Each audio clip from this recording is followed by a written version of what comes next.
Hi friends, question number 34 देखते हैं। A man observes a car from the top of a tower which is moving towards the tower with a uniform speed. If the angle of diffraction of the car changes from 30 degree to 45 degree in 12 minutes, find the time taken by the car now to reach the tower. ठीक है, चलिए question मान लेते हैं ये क्या है, ground level है और इस ग्राउंड लेवल पे एक टावर है। ठीक है, टावर है और इस पे कोई बंदा बैठा है, सोया है, कुछ भी किया। ठीक है, और एक कार जो है वो यूनिफॉर्म स्पीड से इस टावर की तरह आ रही है। तो पहले मान लेते हैं ये टावर, मान लेते हैं कार जो है यहाँ था, मान लेते हैं इस पॉइंट को कार, ये पॉइंट है। ठीक है, पहले यहाँ पे कार था। ठीक है, तो यहाँ पे एंगल, जब यहाँ पे कार आया तो जब यहाँ पे बैठा हुआ जो टावर पे वो देखता है तब उस समय एंगल ऑफ डिप्रेशन जो होता है, एंगल ऑफ डिप्रेशन कितना हो गया, वह हो गया कितना डिग्री, 30 डिग्री। ठीक है, लेकिन जब कार यहाँ से यहाँ आ जाती है, मान लेते हैं सपोजेट यहाँ से यहाँ आती है और यहाँ से यहाँ आने में उसे टाइम लग जाता है 12 मिनट का। लेकिन अब जो होता है उसकी एंगल ऑफ डिफ्रेक्शन जो है वह चेंज हो जाता है। पहले था 30 डिग्री लेकिन अब हो जाता है 45 डिग्री। ये एंगल कितना, 45 डिग्री। ठीक है, तो कह रहा है कि कार को यहाँ से यहाँ पे आने में कितना टाइम लगेगा। ठीक है, पहले कार था यहाँ पे, जब यहाँ पे कोई बंदा बैठा था तो वो जब इसको देखा तो यहाँ पे कार थी तो उस समय एंगल ऑफ डिप्रेशन जो था 30 डिग्री था। उसके बाद जब कार जो था 12 मिनट में यहाँ से यहाँ तक आई। ठीक है, तो अब इसकी एंगल ऑफ डिप्रेशन जो होता है 45 डिग्री से 30 डिग्री में कन्वर्ट हो गया। तो कह रहा है कि बताओ कि अब जो होता है कार को यहाँ से यहाँ आने में कितना टाइम लगेगा। तो क्या करते हैं, तो सबसे पहले एक कंसेप्ट समझ लेते हैं। देखिए, ये दो पैरेलल लाइन है, एक हमारा ये ट्रांसवर्सल है। तो हम जानते हैं ये एंगल और ये एंगल और ये एंगल और ये एंगल क्या होता है, ये अल्टरनेट इंटीरियर एंगल से क्या होता है, दोनों एंगल हमारा इक्वल होता है। ठीक है, तो देखिए नेमिंग पहले कर देते हैं, ए बी सी डी। ठीक है, तो यहाँ पे है, ये मान लेते हैं एल लाइन है, तो डी एल लाइन जो है ये एल डी लाइन या डी एल लाइन का है।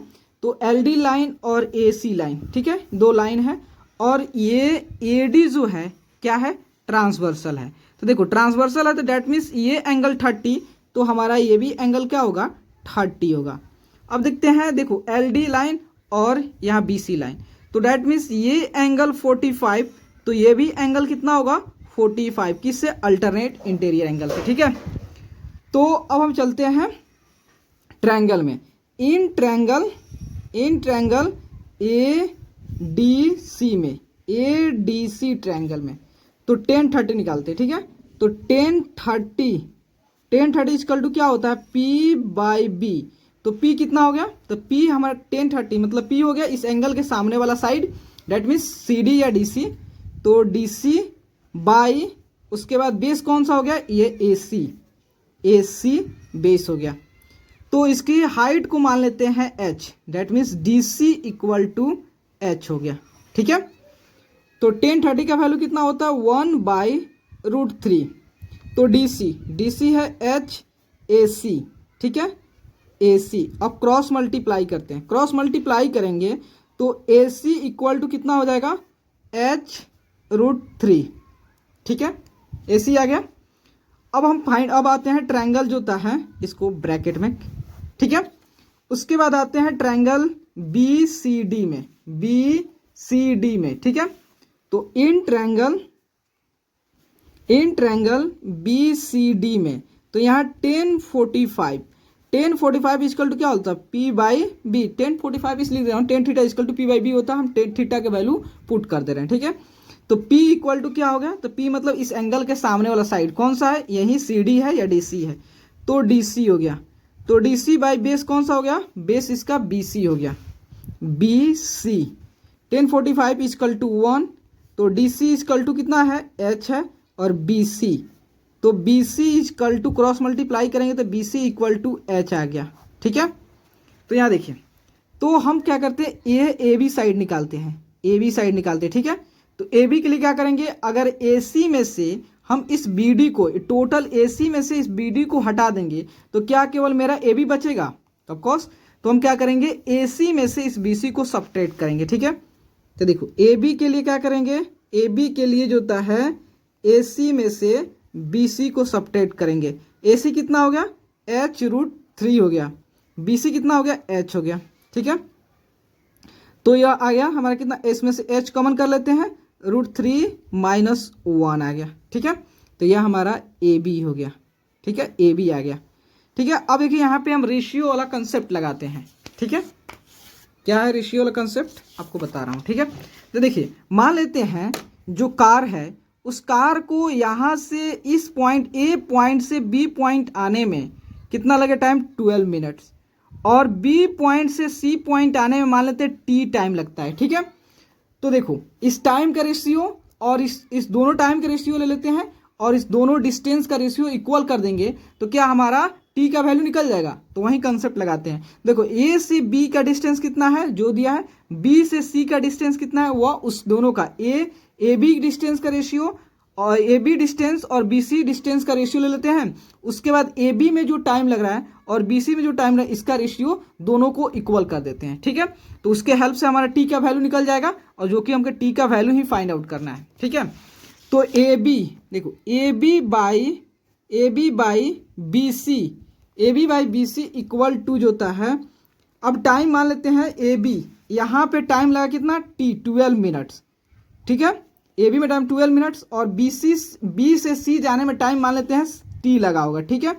तो ए बी कितना दिया है, ए बी दिया हुआ है एच √3 माइनस 1, बी सी कितना दिया है, बी सी दिया है एच, ठीक है, इक्वल टू 12 बाई टी।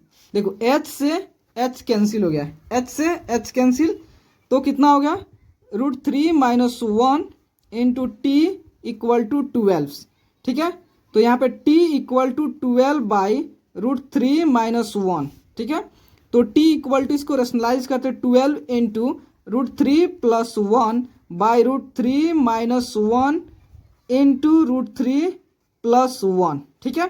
तो देखो यहाँ आपको दिख रहा है a minus B into A plus B, तो a minus B into A plus B का फार्मूला क्या होता है, A square minus B square, ठीक है। तो वहीं तो t equal to 12 into √3 plus 1 by √3 का स्क्वायर माइनस 1 का स्क्वायर, तो कितना होगा 12 इंटू √3 का वैल्यू कितना होता है 1.732 प्लस 1 बाई 3 माइनस 1 कितना होगा 6, ये आपका 12 बाई 6 इंटू 1 जोड़ देंगे 2.732, तो 6 ये 3 में से 2 हो गया ना, 2 से 12 6 बार में, डेट इज आपका 6 इंटू 2.732। जब 6 इंटू 2.73 को मल्टीप्लाई करेंगे कितना होगा, तो 6 इंटू 2.732 को मल्टीप्लाई करेंगे तो आ जाएगा 16.392 मिनट लग जाएगा। मतलब जो है उसे जो है कहाँ पे, तो आपको 6, आपको या तो इतना लिख सकते हैं या इस चीज़ को आपके आंसर में दिया होगा। आप देखिए हम कहाँ पे आए थे, यहाँ पे 6 था, तो इस चीज़ को यहाँ पे 6 था, कैंसिल हो 6, और यह इसका वैल्यू रहता √3 प्लस 1, इतना भी आंसर हो सकता है, या आप पूरा सॉल्व करोगे तो इतना आएगा, ठीक है। तो अगर आपको वीडियो अच्छे लगे और आपके लिए अगर हेल्पफुल है तो प्लीज़ चैनल को लाइक एंड सब्सक्राइब प्लीज़ ज़रूर करें, क्योंकि आपका like and subscribe he motivate करता है। Okay, thank you friends.